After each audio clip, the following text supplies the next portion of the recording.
everything. Yeah, he knows exactly what he wants. So he doesn't waste time just playing around and everything. Yeah, wasting time and all that. Yeah. So that's one thing that I really liked about the guy. What you dislike about him? He's been a fan of ours actually for quite a while. I mean, ever since she was Miss World. Kona mwana tu. Okay. This might come off arrogant, but I don't think I have many problems, and I'd never go to bed with politicians. That's one thing about me. I'm so proud, and I have a distaste for the current breed of Kenyan politicians. But I sat down and then I realized like politicians are not powerful because Najiuliza sasa umepata leseni ya kuwa commercial pilot.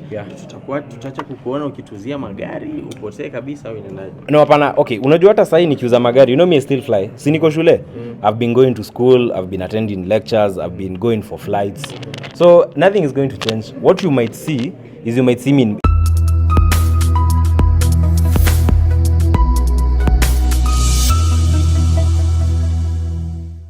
Kempinski kwa ajili ya shughuli moja for the grand launch ya Buy Simu, na miongoni mwa watu ambao wamefanikiwa kufika of course ni Khalif, Kairo pamoja na Wavinya. Tunataka tupige nao story kidogo tujue inakuaje. Mambo vipi rubani? Mambo iko fresh kabisa. Kwanza karibu, alafu pili hongera. Asante. Mtihani wa pili naona uliopita. Lazima.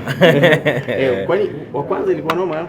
Na mtihani inakuanga noma. You know, you given unakuanga 1 year kufanya. And you're given up to 10 attempts. It's a very complex exam. So ukimaliza hiyo now you can go work for the airlines. So it's a very serious exam. Yeah. Ni kama zile za medicine. Hakuna sijui B, hapo ni either you passed. It's an A or nothing. Yeah. Kwa hiyo ilikuwa chance yako ya pili ambayo ulikuwa umepewa. But finally nilimaliza. So what would have happened ungefail ya pili? No, unapewango 10 times. You're actually given 10 times to do it. Yeah. So if those 10 times lapse, sasa wanakuambia sasa wewe you have to go back to school and start and just take your time and then come redo all of them. Watu wamekuwa kidogo tu, watu wamekuwa kizungumza wakisema mbona umekuwa ukiendesha ndege na ulifeli, unajua, so watu hawaelewi how does it work? Hapana, there actually 2 licenses. Already I'm a licensed pilot. Even before I did the exam I was already flying. So I have what we call a private license that allows me to fly, like I can fly Wavinya, I can fly my family, I can fly in any setting provided I'm not getting paid.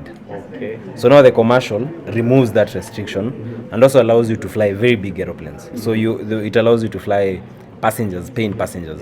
So ukiwa kama sasa nikiwa na private, bado I can still fly even some light jets, but now inakuanga nayo restriction. You like lazima uende ufanye more studies so that you're able now to fly for big airlines and big planes. We get to hear from Wavinya. The first time you're going to an event with Kairo, yeah? Yeah, first time. How is the feeling? A bit nervous, but fun. Yeah, hope it's gonna be fun. Yeah. Who dressed your husband? You? Yeah, I helped him pick the outfit. Of course. Yeah. And how has it been being with Kairo for the time you've been together? I mean, so far so good. We both knew exactly what we wanted when we were getting into this. Yeah, so far it's been fun and yeah, all good. Can't complain. Talking about you knew what you want, both of you. What is that one thing that you really, really love about Kairo? I think he's a very focused guy. He knows exactly what he wants. When I say that, like, I'm cutting across everything when it comes to businesses, relationships, everything. Yeah, he knows exactly what he wants. So he doesn't waste time just playing around and everything. Yeah, wasting time and all that. Yeah. So that's one thing that I really liked about the guy. What you dislike about him? Nothing. I'm really interested to know this. Bwana Rubani, mlipatanaje? No, I mean, social media. I've always been a fan of ours actually. For quite a while. I mean, ever since she was Miss World. Kona mwana tu. Okay. She's mentioned that you guys really knew what you were doing or what you guys wanted. What is that one thing that you learned from her since you guys started dating? No, I think she's very graceful. Yeah, I mean, like for like I mean when she was representing Kenya at Miss World, like I think she was top 6 in the whole world, but interacting with Mary. or Wavinya, like she's the most humble woman I've ever come across. I mean, for the sort of beauty she has, like we're so easy. Tuendanga mali tunakula mtura, tunasimamisha Porsche kando, tunachukua chapos mocha. Like it's just easy. We're just easy. Nobody is forcing things. We don't live to a standard. As we just chill, we just live in life one day at a time. So I'm really impressed by how humble she is. Yeah. Wavinya, every time pengine mtu ambaye anakuwa close na Kairo, that is friends, ex wake, always watu wanaingiaga pale kuanza kumchimba, kumtafuta, Waswahili wanasema kumchokonoa kwenye mitandao. Has it worked for you, and maybe how do you deal with such critics? I mean, it's okay. It's not the first time I'm having the fair share of, cyberbullying. Been a victim before as Miss Kenya, so yeah, it's fine. I know how to deal with it. It's just part of life, Not everyone is as kind as you are, so yeah. Also to add on that, Kairo, sijui ni mwite activist ama ni mwite wapi, ni kuweke wapi hapo, right? And anaweza amka post anything. How do you take it, like when he wakes up and posts anything on Twitter, where? No, it's fine. Kairo, he's his own person. Yeah. When I met him, it's not like I was trying to control him or whatever, or change the way he thinks or the way he does things, no. So I just let him do him as long as it's 100% respectful. On my end, like respect is a deal breaker for both of us, so yeah. Kairo, vipi Mr. Rubani? Yeah, mko fiti. Mwanzisho hapo.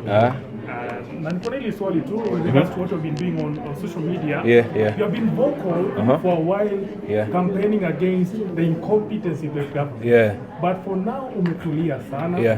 The Adani saga is happening. Yeah. Kairo hasemi chochote. Yeah. Has Kairo been bribed? Why is Kairo so quiet? No, I mean, this might come off arrogant, but I don't think I have many problems, and I'd never go to bed with politicians. That's one thing about me. I'm so proud, and I have a distaste for the current breed of Kenyan politicians. But I sat down and then I realized, like, politicians are not powerful because they came out of nowhere. Politicians are as a result of what Kenyans have. We are the same guys who went and voted for these guys. So I just realized, look, one moment you'll be at the forefront, risking your life, risking everything. I mean, I have a business, creating very powerful enemies, but the next day, the same Kenyans who are going to attack you. And I was like, look, this is not my battle. But what I'm just hoping as a Kenyan, now as a private citizen, I don't hold any role in government or anything, is that in the next election, people are going to use their brains. We're all going to think through before we do anything. Because right now, this country is just, things are not working right. And the moment you start taking these things to heart, trust me, you really, during those days, the days I stayed up late, I couldn't sleep. Because you just look at this country and you're like, the madness, the insanity of one country can make you go insane. So I think I just came to a point and I was like, you know what, let me just chill. I have Wavinya to take care of, I have businesses to run. And we just wait and pray that we will be alive for the next election and vote right. Because that's the only thing that can save this country. And of course, we have been seeing Morana Kibaso, doing the civil education. Yeah. Are you ready to support his ideas? Are you ready to maybe, hata kama kuna pesa unaweza msaidia kidogo mahali inawezekana? Well, for me right now, if there's one thing I'm really trying to avoid, and I really don't want to be involved with is politics. Because I've learned one thing is that people are very selfish. You see, some of us are not driven by money, but there are so many people, and I'm not saying it's driven by money, I'm just saying there are so many people who you don't know, you don't know who's the master of these people. At times you might be doing things with people, maybe supporting an initiative. Kumbe chini ya maji watu wana pesa inatembea. So it's not coming from the heart, it's coming from a point of money. But you have to appreciate what he's doing. The civic education is very good. That is something we can all agree and say, look, people need to think through, we need to get the right people, and we need to expose the lies that are in government. So that's something I personally support. But in terms of supporting more than that, maybe joining money, now that will put me in the crosshairs of politics, and it's something I really want to stay away from. Watu wanajiuliza sasa umepata leseni ya kuwa commercial pilot. Tutaacha kukuona ukituzia magari upotee kabisa au inaendaje? No, hapana. Okay, unajua hata sasa nikiuza magari, me I still fly. Si niko shule. I've been going to school, I've been attending lectures, I've been going for flights. So nothing is going to change. What you might see is you might actually see me in a company. Flying in a company. Yeah, so I don't know. I still don't know who's going to hire me. I think I'll just finish up everything and I'll submit my request to those people I know. I have friends in the industry, talk to them. So you will see me flying, but I will not be flying like full time. So you might see me flying on Monday, Tuesday, Then maybe the rest of the days, I'm just doing the kawaida thing, cars, madam over here. Yeah, so just balancing church, the kawaida things. So I won't do flying like ile full time 24/7, but I'll do a lot of flying. Yeah. How's Jetman coming along? Jetman is doing well. We've been doing quite a number of trips lately. Even this kesho, we have a helicopter trip. I mean, right now we are pushing a couple of heavy transactions. There's a couple of heavy planes we're working on, deals all around the world. So things are looking up. Everything is good. Drive-fi transit. Sorry? Drive-fi transit time. Sorry? Ati? Drive-fi? Drive-fi. Na transit tag. Bado, Maurice, we always in communication every day. Maurice is one guy we talk to every day. He's been very supportive. Na bado, behind the scenes tuko huko marketing, tunasaidia tu kusukuma. It's only that maybe you might not see us, but kiroho tuko pamoja. Yeah. Zungumza na unajua umeongea na mafans na sisi. Mwambie Wavinya kitu mbele ya kamera. Ndamwambia nini? I mean, I always tell her this every day I wake up. I tell her two things. I always tell Wavinya two things every day, 24 hours. What do I tell you? Ambie. Unajua. He says he loves me and I'm very grateful. Yeah. And you, Wavinya, what do you tell him? No, I tell him the same thing, reciprocate. I love him too, and he's like very handsome. Thank you. Asante.